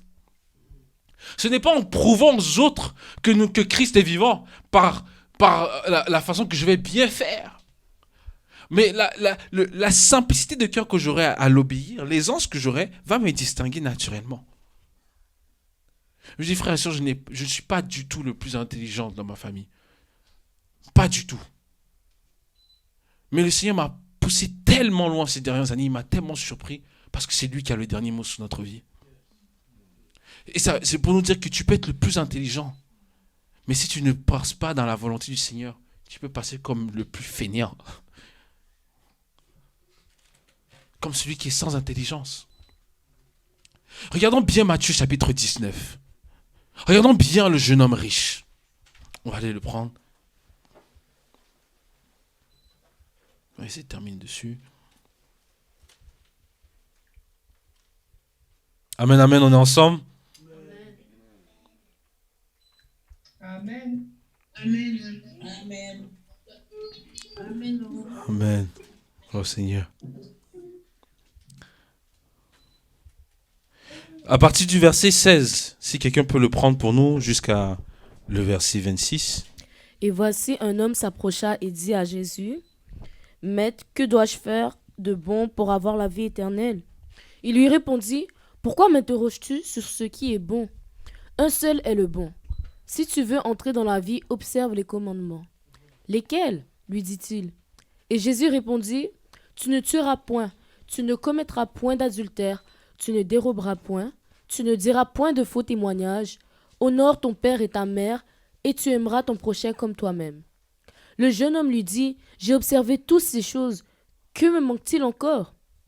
Jésus lui dit, Si tu veux être parfait, va, vends ce que tu possèdes, donne-le aux pauvres, et tu auras un trésor dans le ciel. Puis viens et suis-moi. Après avoir entendu ces paroles, le jeune homme s'en alla tout triste, car il avait de grands biens. Jésus dit à ses disciples, Je vous le dis en vérité, un riche entrera difficilement dans le royaume des cieux. Je vous le dis encore, il est plus facile à un chameau de passer par le trou d'une aiguille qu'à un riche d'entrer dans le royaume de Dieu. Les disciples ayant entendu cela furent très étonnés et dirent, Qui peut donc être sauvé? Jésus les regarda et leur dit, Aux hommes cela est impossible, mais à Dieu tout est possible. Amen. On connaît bien ce passage, hein, je ne veux pas trop m'étaler dessus, mais on l'a déjà parcouru. La véritable richesse, quelle est notre richesse? De voir que ici, parce que quand les disciples posent la question au Seigneur, ils vont lui demander, mais Seigneur, au final, qui peut être sauvé? Parce qu'on a tous une richesse. Amen. On a tous une richesse. On a quelque chose auquel on tient. Pour d'autres, ça ne va pas être l'argent, mais pour d'autres, ça va être leur famille. Ce qui est très bien. Il y en a d'autres, ça va être le mariage. Il y en a d'autres, ça va être le ministère. On a tous une richesse à laquelle on tient énormément. Quelque chose qui nous tient à cher. Bon, pour d'autres, ça va être le matériel. Mais je crois que le Seigneur nous fait grâce, on n'est plus dedans. Amen. On n'est pas attaché au matériel. Je bénis le Seigneur. Mais le jeune homme riche, ce qui me frappe, c'est qu'il était seulement marié, parce qu'il dit qu'il n'a pas commis d'adultère. Il respectait ses parents, donc il les honorait. C'est-à-dire qu'il prenait soin d'eux, sûrement. Quoi d'autre encore? On dit, il aimait son prochain comme lui-même, donc il aimait les gens autour de lui. Pardon? C'est ça, il ne tuait pas. Il ne dérobait pas, donc il ne convoitait pas ce que les autres avaient. Et puis, il était honnête. Donc, parce qu'on dit qu'il ne donnait pas de faux témoignages. Donc, il était quelqu'un d'honnête, en principe. Mais, le Seigneur lui dit, dans tout ça, il sait qu'il lui manque quelque chose. Il accomplit tout ça. Mais il dit, il y a quelque chose qui me manque. Que me manque-t-il encore? Qu'est-ce que j'ai dans tout ça qui fait que je ne suis pas entier en toi? En d'autres mots, je fais la volonté de Yahweh. Je fais tout ce qu'il me dit. J'ai sa parole dans mon cœur. Mais qu'est-ce qui me manque? Si tu veux être parfait, alléluia. Qui ne désire pas être parfait? C'est qui veut être parfait? Amen. Qui veut être parfait? En tout cas, moi, je ne sais pas pour vous, mais moi, oui. Moi, je lève ma main. On a tous déjà eu ce désir d'être parfait. On a tous ce désir-là. C'est en nous. Depuis le commencement, c'est en nous. C'est pour ça qu'il y a l'esprit de performance, qui a créé l'esprit de perfectionnisme. Ça fait de nous des perfectionnistes et non des serviteurs humbles de cœur qui se laissent perfectionner par le royaume, qui se laissent tailler, qui se laissent modeler par le Père. Alléluia. Amen. L'argile entre ses mains pour que le potier me donne la forme qu'il désire, pour que je puisse être ce vase d'honneur. Mais le jeune homme va dire, le Seigneur va dire, si tu veux être parfait au verset 21, va, vends ce que tu possèdes, donne-le aux pauvres, et tu auras un trésor dans le ciel. Puis viens et suis-moi. Le suis-moi revient. Ça, c'était la condition pour lui. Qu'est-ce que ça veut dire? Ce que le Seigneur met sur mon cœur. Pierre, Jean, Jacques, André. Les disciples étaient des pécheurs. n'accomplissaient même pas peut-être tous les commandements. Le Seigneur les a pris, a fait d'eux des apôtres pour les nations. Et ceux que nous appelons aujourd'hui des héros dans la foi, comme certains le diront. Je ne sais pas si on se suit. Des gens qui n'avaient pas nécessairement toute la loi du Seigneur dans leur cœur. C'est en eux que le Seigneur a abondé. Mais des gens qui avaient la loi, qui accomplissaient cette chose-là, qui étaient des hommes bons, comme on dirait, n'avaient rien compris. Parce qu'il dit, tu auras un trésor dans le ciel, puis viens et suis-moi. C'est ça qui a découragé le gars, je suis sûr. C'est pas deux choses. C'est pas le vendre aux pauvres parce qu'il était déjà gentil. On sait déjà que c'est une bonne personne. Il dit, va, vends ce que tu possèdes, donne-le aux pauvres, et tu auras. Et c'est le « et », tu auras. C'est-à-dire que c'est au futur. Mais en plus de ça, un trésor, là, t'as un peu d'espoir. Mais dans le ciel, aïe, aïe, aïe. Puis viens et suis-moi. C'est dur. C'est très dur. Beaucoup d'hommes auraient eu la même réaction que le jeune homme riche. Moi, le premier. C'est-à-dire, après avoir entendu ces paroles, le jeune homme s'en alla tout triste. Car il avait de grands biens. Donc il savait que tout ce qu'il allait travailler là, c'est comme s'il dit aux oubliettes. C'est pour toi que je vis Yahweh maintenant. Si, il y en a qui perdent leur maison aujourd'hui, que le Seigneur dit, allez, on y va, on sort, tu changes tout. Qui serait prêt? Ça serait dur. Parce qu'on va penser à l'emploi, on va penser à la stabilité. Pour ceux qui ont les pères de famille, on va penser aux enfants, l'adaptation. Il y a beaucoup de choses avant de faire un mouvement comme ça. C'est pas rien. Mais c'est normal. Mais quand nous sommes dans la volonté du Seigneur, non, c'est jusqu'au bout, Seigneur, je te suivrai. Abraham était dans ce même état, c'était un homme riche, qui avait beaucoup de biens, qui habitait encore dans la maison de son père, qui était marié, avait beaucoup de raisons de rester dans sa zone de confort dans son pays. Mais il a quitté son pays, quitté sa patrie, quitté la maison de son père pour un pays inconnu. Depuis le départ, frères et sœurs, le Seigneur, tout ce qu'il veut, la volonté de Yahweh, c'est que tous ses enfants soient simplement des fils et des filles qui l'obéissent. Qu'on ne passe pas notre temps à être comme le fils prodigue qui a dû manger la nourriture des pourceaux. Qui ne pouvait même pas en fait manger même la nourriture des pourceaux, qui a commencé à convoiter la boue. Waouh! À quel point tu peux descendre aussi bas pour convoiter la boue comme nourriture. Mais pour qu'il rentre en lui-même. Qu'il revienne à lui-même. Pour que l'esprit de repentance l'habite. Il a fallu qu'il passe par tout ça.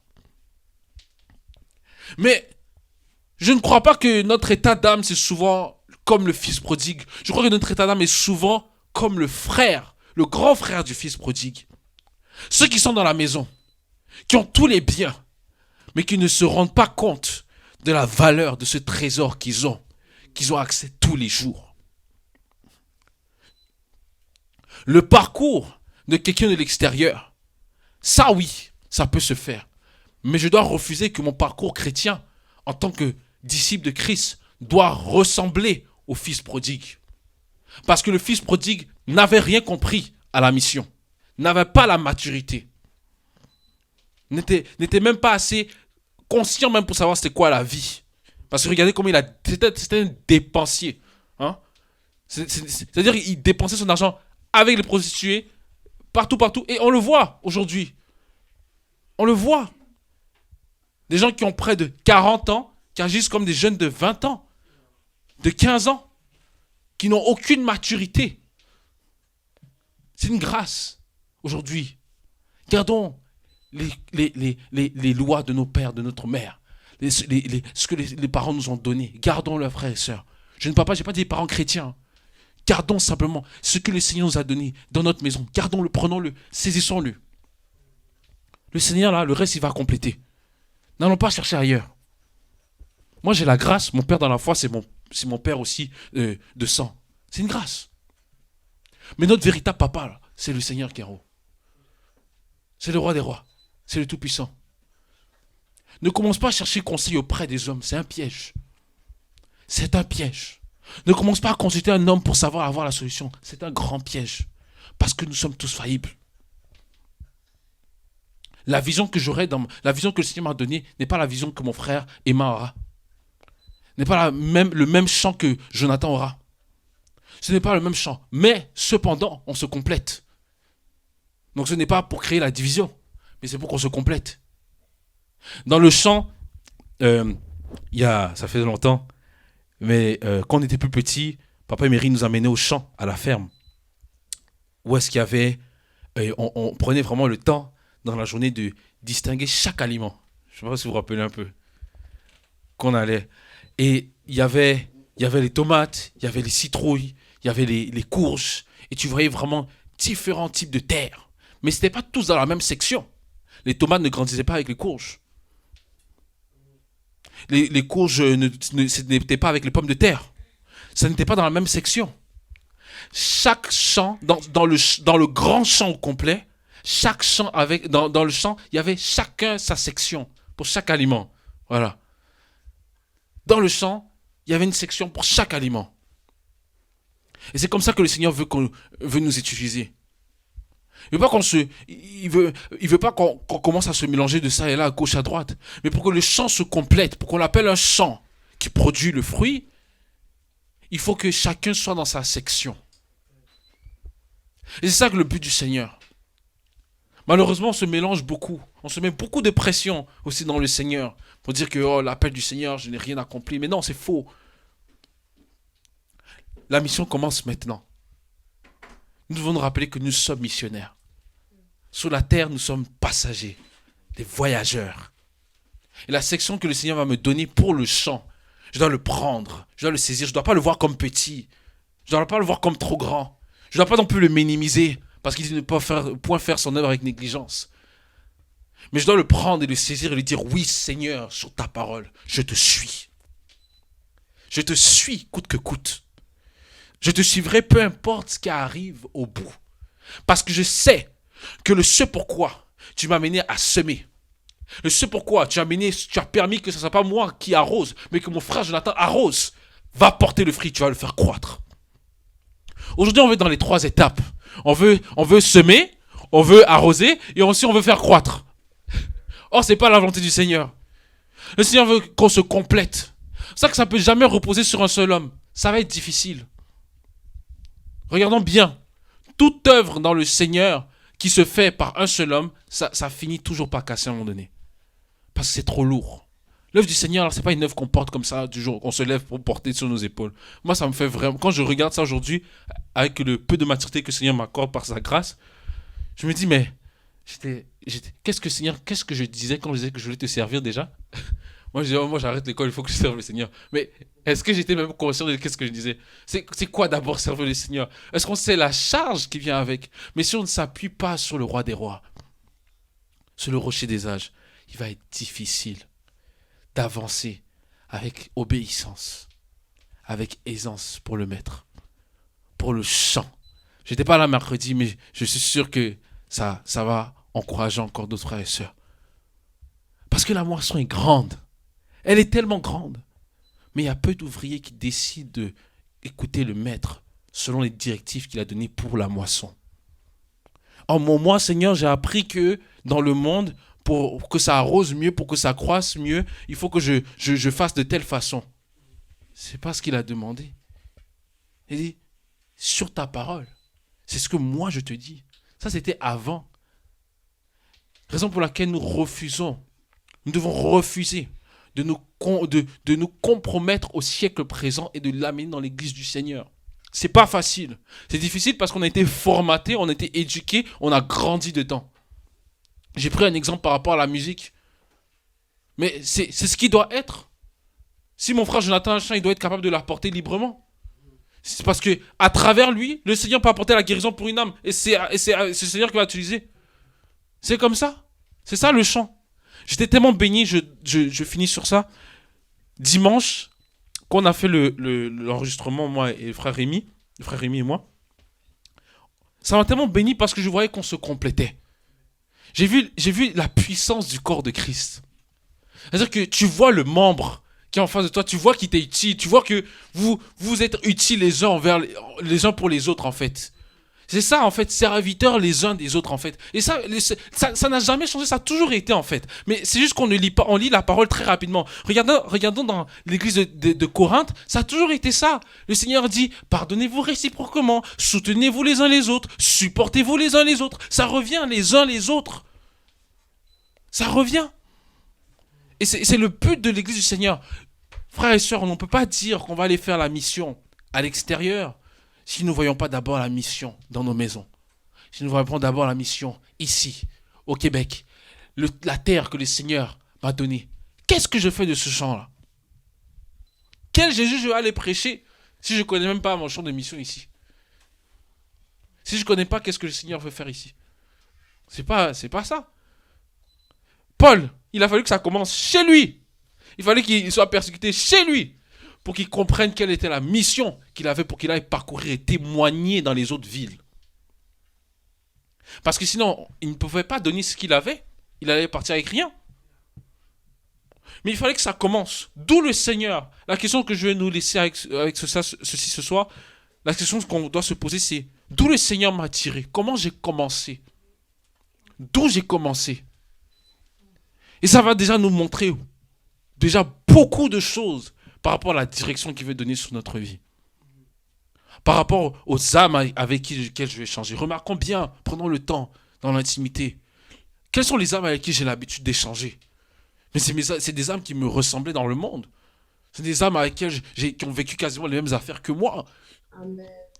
Des âmes avec qui ont vécu des challenges. Comment ça se fait? Parce qu'ils préparent. C'est ça quand le Seigneur fait croître. Il prépare nos cœurs parce que son but c'est de faire de nous des ouvriers. Et il y a des ouvriers de la dernière heure.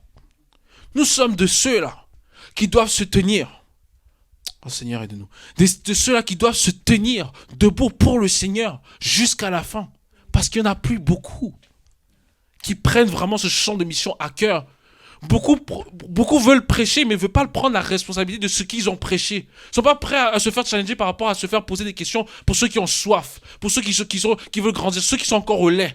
Beaucoup veulent donner des paroles de connaissance, mais ne sont pas prêts à faire face à ce qu'il faut que ces choses-là s'accomplissent. Il y a beaucoup de choses qui arrivent dans l'église du Seigneur. La prophétie, ce n'est pas un jeu, c'est la bouche de l'Éternel. Mais beaucoup veulent prophétiser sans éprouver cela, sans qu'on le voie s'accomplir. Et c'est dangereux.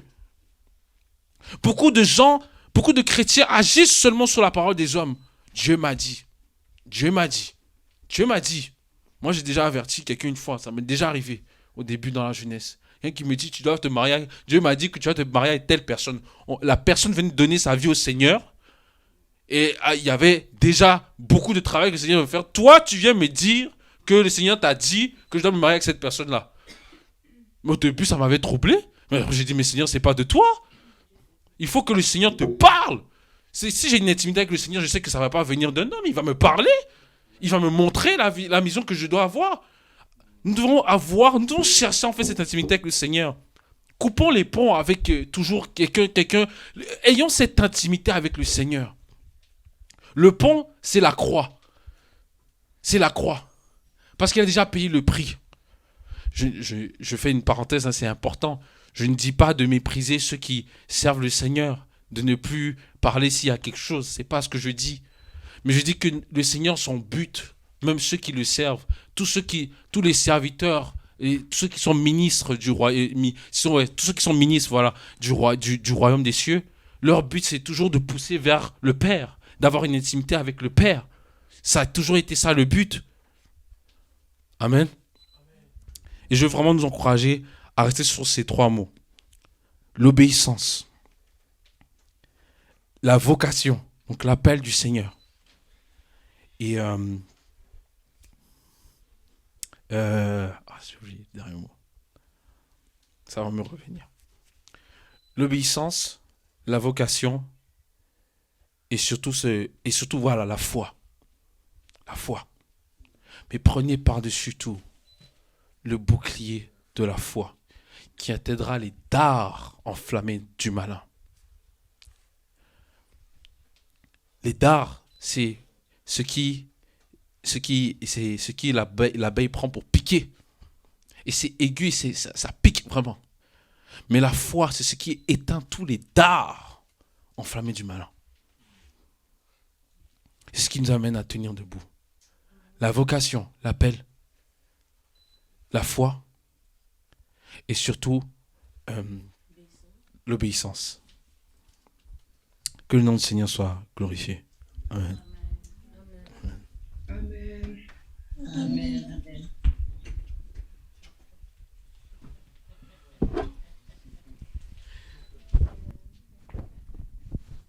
Amen.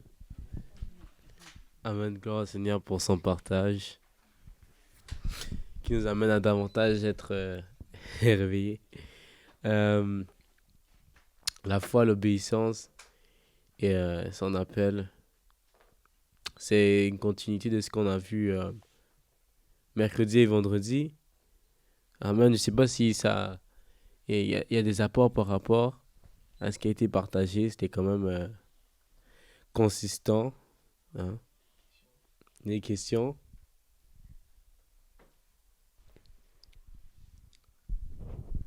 Amen. Bonsoir. Je rends grâce à l'Éternel pour le thème ce soir, la performance. Perform. Effectivement, nous assistons à un temps où il y a beaucoup d'apports humains qu'on appelle le feu étranger dans le corps de Christ. Et cet apport humain nous amène à vivre l'apparence de la piété. Parce que lorsqu'on parle de la performance, on parle de toutes les stratégies, on parle de tout ce que nous faisons pour plaire à Dieu. On parle de tout ce que nous mettons en place pour pouvoir séduire les gens vers Dieu, pour attirer les gens vers Dieu.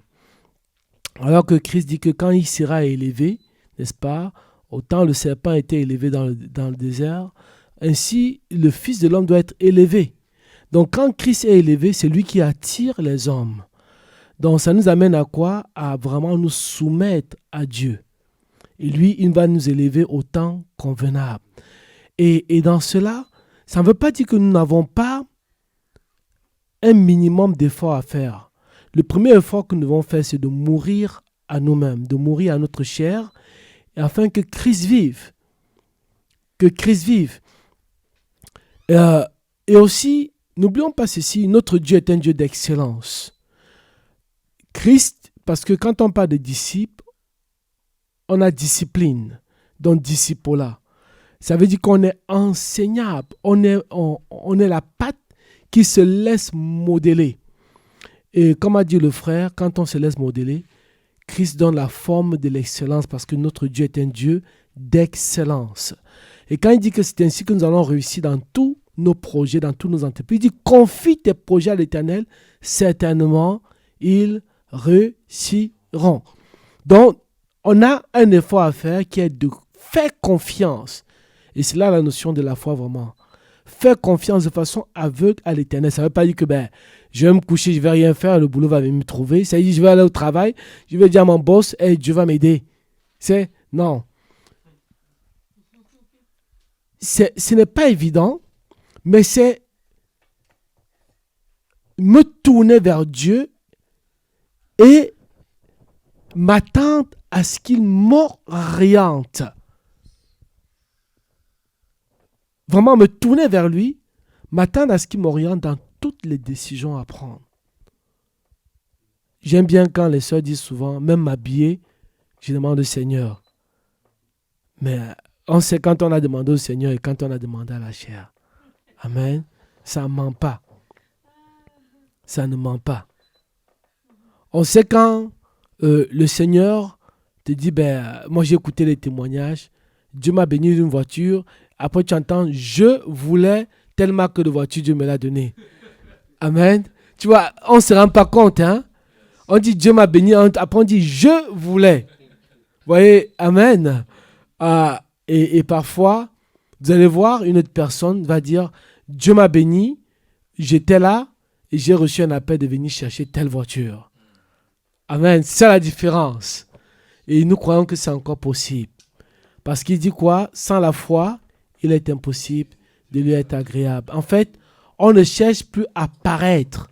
On ne cherche plus à vivre selon les critères du monde. Et une des choses où je rends grâce vraiment à cette assemblée, on vient vraiment tous de loin, raison pour laquelle on doit user de beaucoup, beaucoup d'humilité. Je doute fort que dans nos maisons aujourd'hui, il y ait des sapins, des arbres verts. Amen. Il y a quelques années, il y en avait encore. Bien qu'on savait que ce n'est pas de Dieu, on disait ce n'est pas grave. On disait ça ne fait rien. Dieu n'a pas interdit. Pourtant, c'est que c'est une interdiction qui est dans la Bible. Amen. On l'a encore vu samedi, n'est-ce pas? C'est écrit. On va voir que c'est des choses qui irritent parce que notre Dieu est un Dieu jaloux. Et dans performance, c'est capacité humaine. Dieu dit quoi? Il ne partage sa gloire avec personne. Il ne partage, c'est fou, hein? C'est des choses, c'est des notions qu'on connaît, mais maintenant l'appliquer, c'est encore la foi. Et quand on parle de la foi, on parle de l'obéissance. On parle de l'obéissance. C'est ainsi que si on a la foi, on marche dans l'obéissance, on va remplir pleinement notre vocation, notre appel. Donc c'est en quelques mots cet apport-là par rapport au bon partage que nous avons eu, sont bénis. Amen. Gloire au Seigneur. Je crois que tout a été dit. C'est bénissant. On peut voir dans la parole du Seigneur comment cela... Il y a plusieurs exemples dans la parole du Seigneur qui montrent que c'est pas par nos forces. Et le Seigneur a même permis... on parlait de Lévites. On parlait de ceux qui faisaient les sacrifices, les sacrificateurs. On peut le regarder même dans Hébreu, je pense que c'est Hébreu 8, Hébreu 7 ou Hébreu 8, comment on montre comment Christ est vraiment ce souverain sacrificateur, ce Melchisédek, celui qui nous accorde la paix en fait. Et j'aime beaucoup la parole parce que Dieu ne fait rien par hasard en fait. Ce n'est pas pour rien qu'il va dire que c'est au-dessus des Lévites, au-dessus même de Moïse. Pour dire que eux tous ont eu à faillir quelque part, bien qu'en ayant été appelés. Maintenant, nous, à plus forte raison, nous avons le Christ qui nous accompagne. Donc, c'est juste un petit encouragement qui nous amène à ne pas s'endormir en se disant que j'ai la facilité. Mais c'est que si Dieu t'a donné, c'est parce qu'il t'amène à être un don, en fait. Si Dieu nous a donné quelque chose, c'est pour être un don. Et n'oublions pas que qu'est-ce qui est arrivé au cœur de Caïn, qui a voulu donner par ce qu'il avait, et comment il a été amer après. N'oublions pas ces choses-là parce que ça nous amène à revenir toujours auprès du Seigneur pour lui demander de l'aide. Et donc, ça m'amène à demander cette requête, à mourir encore à soi-même. Vraiment, c'est ce que moi je retiens encore, à vraiment mourir à soi-même. Est-ce que je meurs à moi-même à un point où en fait, je ne veux que vivre Christ, en fait. Parce que des fois, c'est comme si... C'est même pas comme des fois, souvent, on est à un moment avec Christ et il y a un moment de pause où on veut apprécier notre chair. Et en fait, c'est un endormissement. Et donc, c'est important de ne vivre que pour Christ. C'est un peu ça qu'on voyait par ces disciples qui ont suivi le Seigneur. C'était que pour Christ. Amen. Amen. Amen, Clara. Amen. Donc, prions encore au Seigneur. Demandons-lui encore de mourir à nous-mêmes. Avant de chercher les prochaines étapes, mourir encore à nous. C'est vraiment ça qui est revenu, comme la question était demandée. Quels étaient tes débuts dans la foi? Les débuts, si moi je me rappelle, hein, chacun peut se rappeler pour lui-même. C'était de mourir. C'était vraiment la mort à soi. Dieu nous a menés à nous convaincre. Et ça demandait vraiment la grâce. C'est un miracle d'accepter Christ. Parce que c'est un miracle de reconnaître de mourir à nous-mêmes. C'est pour ça que beaucoup entendent parler de Christ, mais beaucoup ont peur. Peu se lancent vraiment dans les eaux du baptême. Et quand je parle de l'eau du baptême, c'est la repentance. Peu. C'est pour ça, peu d'entre nous vivent la transformation. En tout cas, on va prier parce que tout a déjà été dit. et mourir à soi-même.